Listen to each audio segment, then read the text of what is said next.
البدع والأهواء، أهل البدع العقائدية وأهل البدع السياسية. نقول بيننا وبينكم السلف، بيننا وبينكم الكتب، كان فيقول البدع بيننا وبينكم.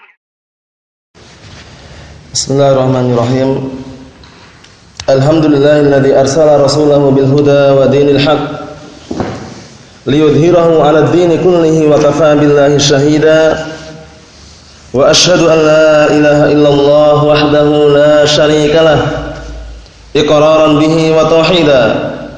Wa asyhadu anna Muhammadan 'abduhu wa rasuluh sallallahu alaihi wa ala alihi wa sallama tasliman mazida la nabiyya ba'dah.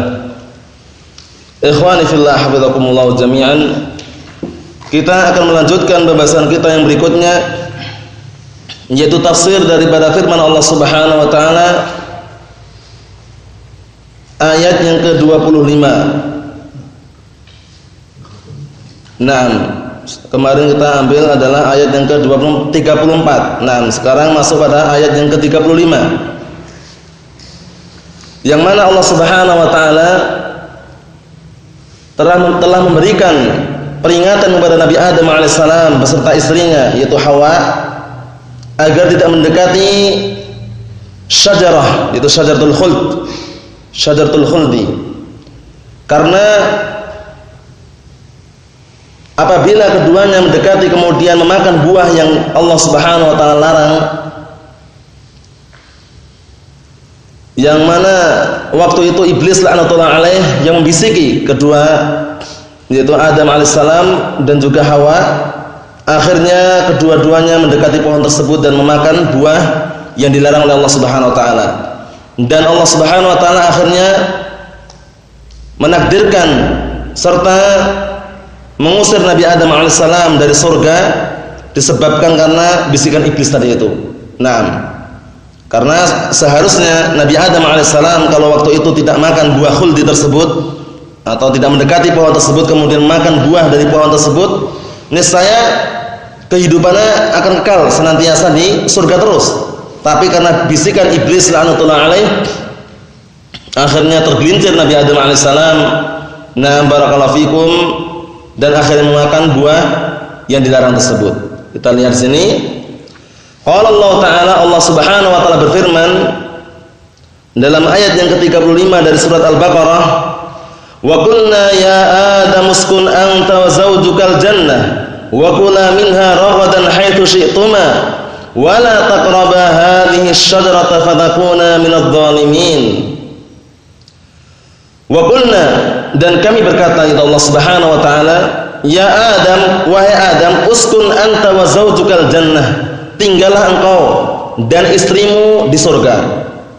Wa kula minha ragadan haitsu syi'tuma, dan makanlah kalian berdua dari nikmat dan rezeki yang ada dalam surga tersebut.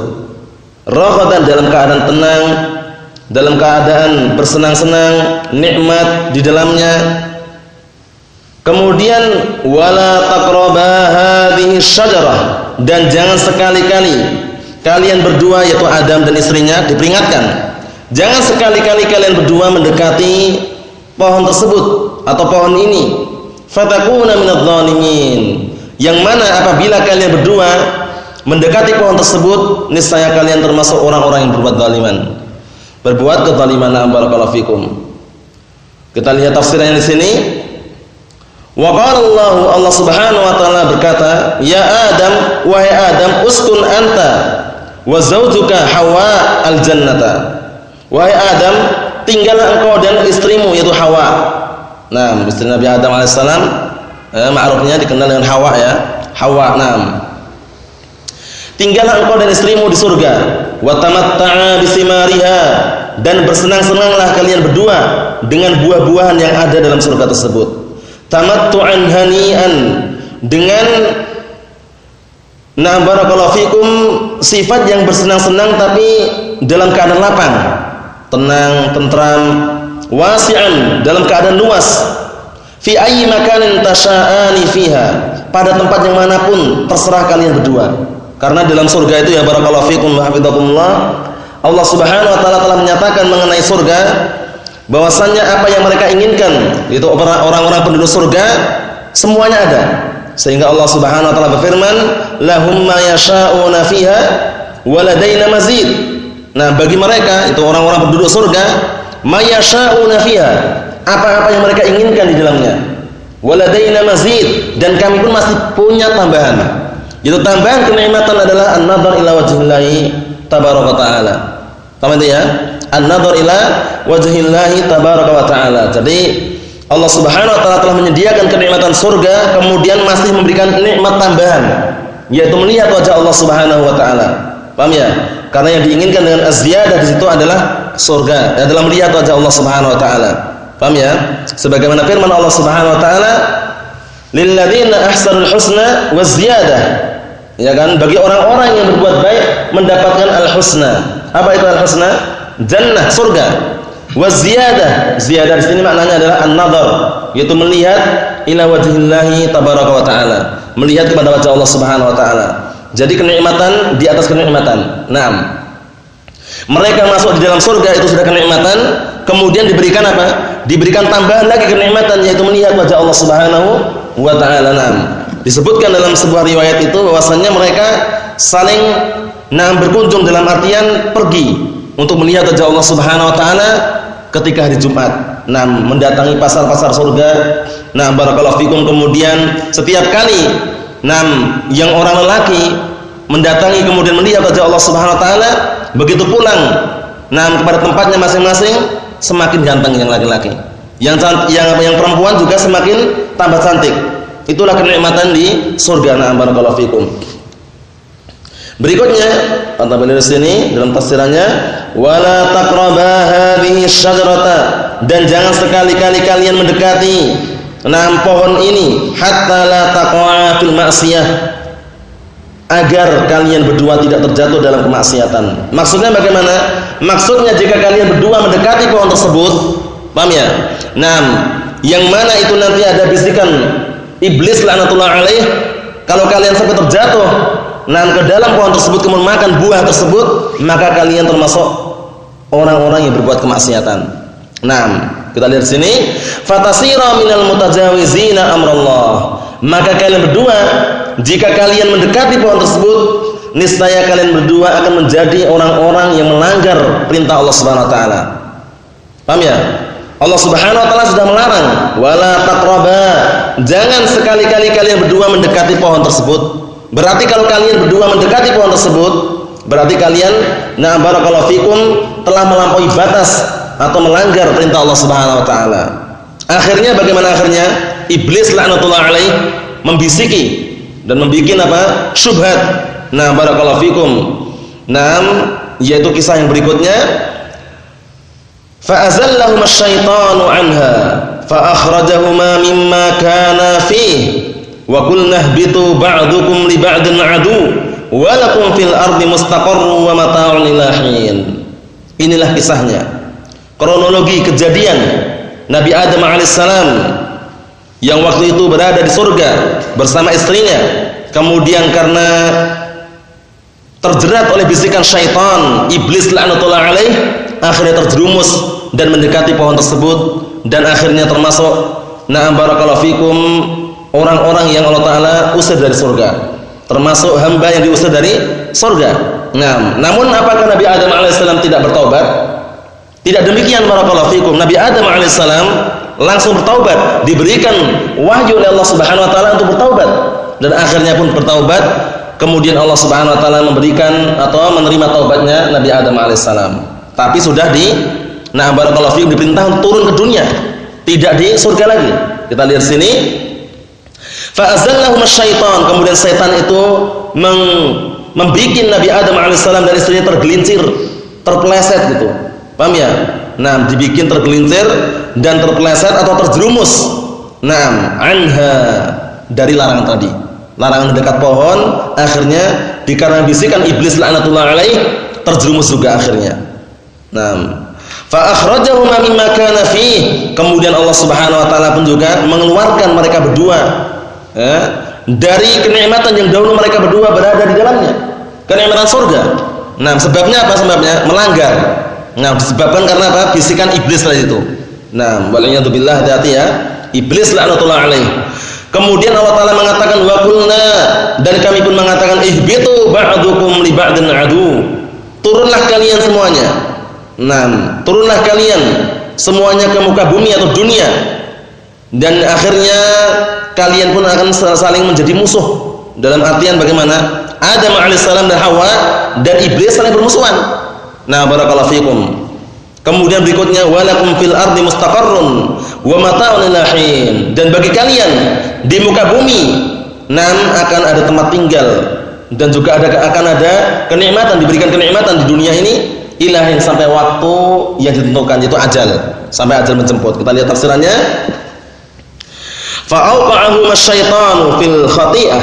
Kemudian setan itu menjerumuskan Nabi Adam alaihissalam dan Hawa ke dalam kesalahan. Kesalahan. Mana kesalahannya? Yaitu melanggar perintahnya. Nah, Allah Ta'ala melarang malah justru dilanggar. Nah, barakallahu fikum. Bi an waswasa lahuma, yaitu dengan cara syaitan itu membuat waswas, bisikan pada mereka berdua, kepada Nabi Adam alaihissalam dan Hawa, hatta akala minasyajarah, hingga mereka berdua memakan buah dari pohon tersebut. Waliyadzubillah. Akhirnya bagaimana? Akhirnya fatasabbaba fi ikhrajihima minal jannah wa na'imiha. Akhirnya perbuatan tersebut menjadi sebab dikeluarkannya Nabi Adam alaihissalam dan Hawa dari surga dan juga dari kenikmatannya. Semula Nabi Adam alaihissalam dan juga Hawa berada di dalam kenikmatan di surga, tapi karena iblis laknatullah alaih menghias-hiasi dan juga membuat tipu daya atau membuat bisikan-bisikan, nah barakallahu fikum, agar mendekati akhirnya Nabi Adam alaihissalam dan Hawa pun juga, nah barakallahu fikum, termakan oleh syubhat iblis tadi itu. Paham ya? Nah barakallahu fikum. Berikutnya, wa qala Allahu lahum, akhirnya Allah Subhanahu wa taala berkata kepada mereka, yaitu Nabi Adam alaihissalam dan juga Hawa serta iblis sekalian, ihbitu ilal ardi. Ihbitu itu turunlah kalian ke muka bumi. Yu'adi ba'dukum ba'da, yang mana sebagian kalian akan saling memusuhi sebagian yang lainnya. Yaitu Adam wa Hawa wa syaitan. Adam alaihissalam wa Hawa dan setan saling bermusuhan. Nah, barakallahu fikum. Karena syaitan tadi yang membuat apa? Membuat ulah, membuat tipu daya, membuat talbis, penyamaran kepada Nabi Adam alaihissalam dan juga Hawa. Akhirnya mereka berdua terjerumus dan mendekati serta memakan buah dari pohon tersebut. Nah, kita lihat sini. Walakum fil ardi istiqrarun wa iqamatun. Namun bagi kalian di muka bumi ini ada ketetapan, kelanggengan, senantiasa tinggal di muka bumi, wa iqamah, tempat tinggal, menetap dan tempat tinggal. Wantifa'un bima fiha ila waqti intihai ajalikum, dan juga bisa mengambil manfaat dengan apa-apa yang ada di muka bumi ini hingga atau sampai waktu habisnya ajal kalian. Jadi ajal itu kematian. Kalau sudah kalian mati sudah habis. Nah, barakallahu fikum. Hingga saat ini barakallahu fikum bahabidukumullah, iblis laknatullah alaihi masih berupaya untuk mengganggu. Nah, barakallahu fikum, anak-anak Nabi Adam alaihissalam. Bagaimana dijerumuskan dengan jerat-jerat dan jaringan-jaringan syaitan yang mereka berupaya semaksimal mungkin untuk menelantarkan dan menjerumuskan kepada barakallahu fikum nar, pada api neraka jahannam, waliyadzubillah. Oleh karena itu kita harus berupaya semaksimal mungkin menjaga kita dan juga menjaga agama kita dengan cara mengilmui atau berilmu atau juga beriman kepada Allah Subhanahu wa taala dengan keimanan yang benar, yang mana keimanan itu tidak akan dikatakan benar kecuali didasari oleh ilmu. Yang terakhir yaitu ayat yang ke-37. Kemudian Nabi Adam alaihissalam dan Hawa setelah diturunkan di muka bumi atau diperintahkan turun ke muka bumi, fatalaqa Adamu min rabbih kalimatin fataba alaihi innahu huwat tawwabur rahim. Perhatikan di sini. Kemudian mereka berdua, yaitu Nabi Adam alaihissalam dan Hawa, bertemu kepada Rabbnya dengan apa? Membacakan, melantunkan di hadapan Rabbnya kalimatin, dengan beberapa kalimat yang tentunya ada apa? Ada makna taubat di situ. Fataba alaih. Kemudian Allah Subhanahu wa taala memberikan ilham, memberikan wahyu. Barakallahu fikum untuk Nabi Adam alaihissalam bertaubat. Dan akhirnya beristighfar dan juga diterima taubatnya. Innahu huwat tawwabur rahim. Sesungguhnya Allah Subhanahu wa taala zat yang senantiasa memberikan ampunan dan juga zat yang senantiasa menyayangi. Kita lihat tafsirannya. Fatalaqa Adamu bil qabuli kalimatin. Kemudian Nabi Adam alaihissalam barakallahu fikum berjumpa dengan sikap penerimaan dan pasrah dengan beberapa kalimat atau melantunkan atau membacakan di hadapan Allah Subhanahu wa taala beberapa kalimat. Alhamahullahu iyyaha taubatan wa istighfaran, yang Allah Subhanahu wa taala mengilhamkan kepada barakallahu fikum kepada kalimat-kalimat tersebut. Taubatan sebagai taubat wa istighfaran, dan juga bentuk minta ampun. Minta ampunan kepada Allah Subhanahu wa taala karena merasa keliru, merasa bersalah. Diperintahkan jangan mendekati pohon, malah justru terjerumus dan mendekati pohon tersebut, yang akhirnya diusir dari surga. Iblis yang mempengaruhi. Wa hiya qaulu ta'ala, yaitu firman Allah Subhanahu wa taala, Rabbana dzalamna anfusana. Jadi Nabi Adam alaihissalam melantunkan kalimat-kalimat ini. Perhatikan, Rabbana dzalamna anfusana, wahai Rabb kami, dzalamna anfusana, sungguh kami telah menzalimi diri-diri kami. Wa illam taghfir lana, dan jika engkau tidak mengampuni kami, wa tarhamna, dan engkau tidak menyayangi kami, lanakunanna minal khasirin, niscaya kami termasuk orang-orang yang rugi. Inilah kalimat-kalimat yang diucapkan oleh Nabi Adam alaihissalam di hadapan Allah Subhanahu wa taala setelah merasa bersalah dan merasa keliru. Barakallahu fikum. Kemudian berikutnya fataballahu alaihi, akhirnya Allah Subhanahu wa taala pun juga memberikan taubat kepadanya. Wa ghafara lahu dzanbah, dan juga Allah Subhanahu wa taala mengampuni dosanya yang telah dilakukan tadi. Innahu ta'ala huwat tawwabu liman taba min ibadihi ar-rahimu bihim. Sesungguhnya Allah Subhanahu wa taala zat yang senantiasa memberikan taubat, menerima taubat bagi orang yang bertaubat dari kalangan hamba-hambanya, dan juga zat yang senantiasa menyayangi mereka. Itulah Allah Subhanahu wa taala, zat yang senantiasa menerima taubatnya seorang hamba selama taubat tersebut terpenuhi, dalam artian terpenuhi syarat-syaratnya. Bukan sembarang taubat, namun taubat itu ada syarat-syaratnya. Di antara syaratnya yang berkaitan dengan hamba kepada Allah Subhanahu wa taala adalah al-ikhlas, ikhlas.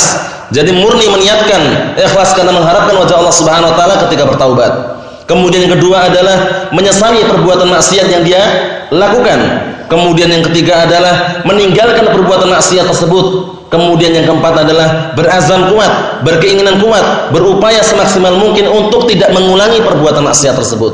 Inilah 4 syarat berkaitan antara hamba dengan Allah Subhanahu wa taala. Kemudian berkaitan dengan waktunya, barakallahu fikum. Barakallahu fikum, disebutkan di sana dalam hadis, bahwasanya waktunya adalah selama nyawa masih belum sampai kerongkongan, maka itu masih diterima taubatnya. Barakallahu fikum, ruh itu belum sampai kerongkongan, masih diterima taubatnya. Sebagaimana sabda Nabi kita Muhammad sallallahu alaihi wa ala alihi wasallam, "Innallaha yaqbalu taubatal 'abdi ma lam yugharghir." Sesungguhnya Allah Subhanahu wa taala masih menerima taubatnya seorang hamba selama nyawa belum sampai di kerongkongan. Paham ya? Sehingga ketika ajal menjemputnya, kemudian sudah sakaratul maut, sudah nyawa sampai di kerongkongan, sudah mau dicabut, enggak ada waktu lagi untuk taubat, sudah enggak diterima lagi. Itu yang pertama. Di antaranya yang kedua adalah sebelum matahari terbit dari arah barat. Paham ya? Sebelum matahari terbit dari arah barat, itu sebelum menjelang hari kiamat, masih diampuni dan pintu taubat masih terbuka. Rasulullah SAW bersabda, "Na'am barakallahu fikum, wa la tanqati'ut taubah hatta tatlu'u asy-syams min maghribiha." Dan tidak terputus taubat itu, dalam artian pintunya masih senantiasa terbuka dan dibukakan selebar-lebarnya untuk bertaubat selama apa? Selama matahari belum terbit dari arah barat. Paham itu ya? Karena Allah Subhanahu wa taala telah menjanjikan dalam Al-Qur'anul Karim, "Wa tubu ilallahi jami'an ayyuhal mu'minuna la'allakum tuflihun." Dan bertobatlah kalian semuanya wahai segenap kaum mukminin. Bertobatlah kalian semuanya kepada Allah Subhanahu wa taala, semoga kalian termasuk orang-orang yang beruntung. Kemudian Allah Taala juga berfirman, "Ya ayyuhalladzina amanu tubu ilallahi taubatan nasuha. Wahai orang-orang yang beriman, bertaubatlah kalian semuanya kepada Allah Subhanahu wa taala dengan taubat yang benar. Taubat yang benar sebagaimana sudah kami sebutkan syarat-syarat yang sudah kita lewati tadi. Naam. Kemudian juga Allah Subhanahu wa taala berfirman, "Qul ya ibadiyalladzina asrafu ala anfusihim la taqnatu min rahmatillah, innallaha yaghfirudz dzunuba jami'an."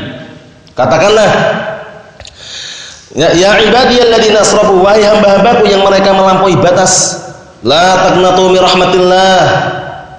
Jangan sampai kalian putus asa dari rahmat Allah Subhanahu wa taala, merasa tidak diampuni dan semisalnya. Jangan. Walaupun sebesar apapun dosanya, setinggi apapun dosanya, sedalam apapun dosanya, selama dia bertaubat dengan taubat yang benar, barakallahu fikum, diampuni Allah Subhanahu wa taala. Innallaha yaghfirudz dzunuba jami'an. Sesungguhnya Allah Subhanahu wa taala mengampuni dosa, semua dosa, bahkan dosa syirik diampuni apabila taubat sebelum meninggalnya. Nah, barakallahu fikum.